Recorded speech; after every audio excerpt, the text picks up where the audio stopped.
Hey folks, great you're watching again and welcome to this English summary. Today is a little bit much to fit in a simple summary. We went to BAIV.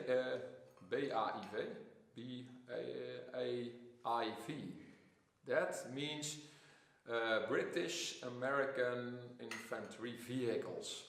And this company, they restore vehicles. So we went there to have a look. We were really impressed by the vehicles they had there. It's a really big place with, well, you have seen it in the video.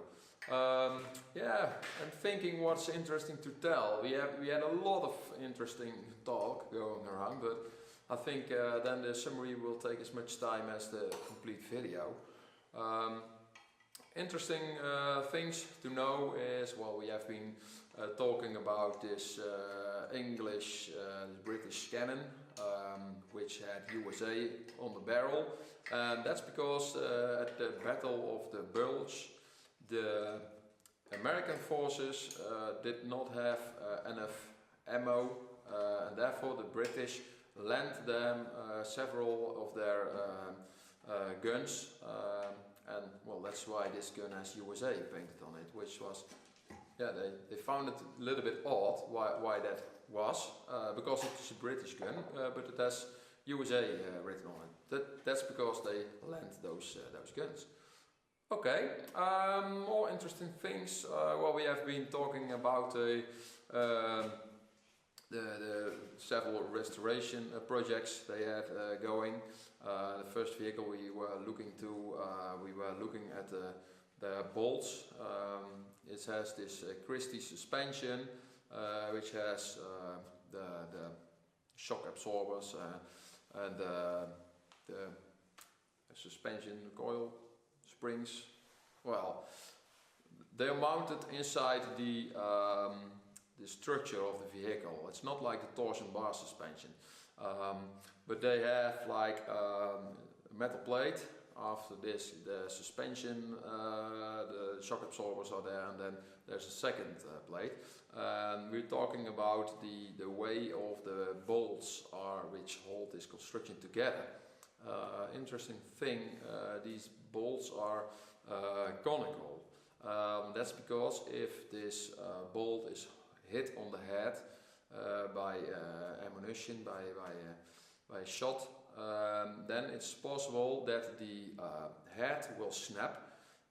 So the head remain outside of the vehicle, but the rest of the bolt will act like a projectile and be shot into the vehicle, and this can actually kill the crew inside, because that starts dangling around and you can get hit by such a bolt, and therefore these bolts are conical, so they cannot be pressed into the vehicle. So that's interesting.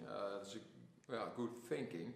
But when you're restoring a vehicle, these kind of bolts are a pain in the ass. They are hard to get out, and if you break them, you have to. These are not stock parts, as you can see. Also, the thread on these ones, of course, it's they are English sizes, so that's interesting thing.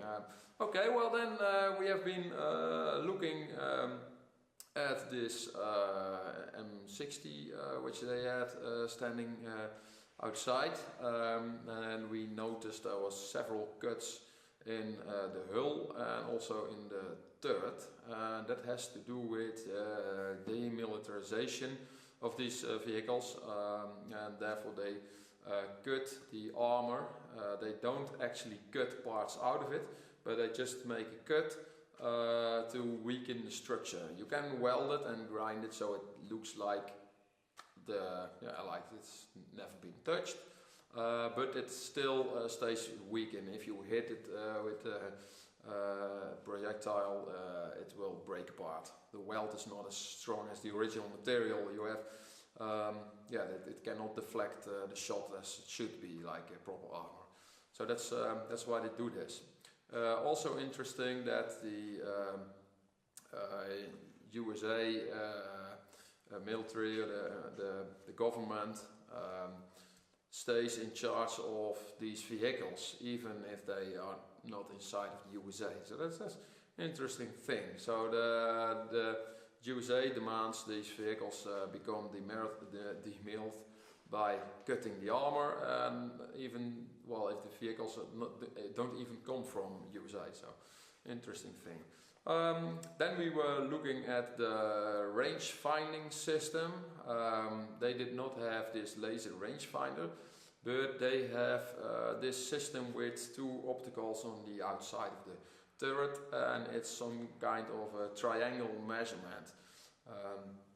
The commander looks through the scope and he adjusts this, and because you have the two sidelines, they have a certain point where they will cross.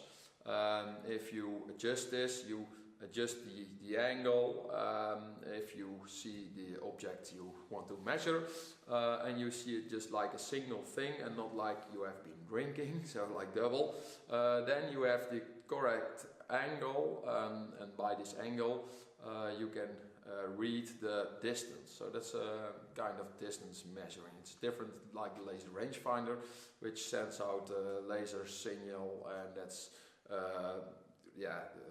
reflected back to the vehicle, and the certain time is measured, and that's also some kind of measurement for distance. But this works with the triangle, so that was interesting to have a look at. I have to think what else. Yeah, there was a lot, of course. I think the video will speak for itself. We have been looking through many things. It is too much to explain, fortunately. Okay, well, and in the end we got this box with all kind of Russian vehicle parts, because they do British and American, and I think I saw a big German vehicle inside there as well, the Leopard, of course. But yeah, we got the Russian part, so that's great, because there was some of the marker lights and stuff like that. We can use them very well, so that's really great. I think that's about it. It's a long explanation. I would certainly say, if you have any questions, please put them in the comments below the video, and there will be other viewers who happily want to explain several things to you. Okay, I would say thank you for watching, and see you next time.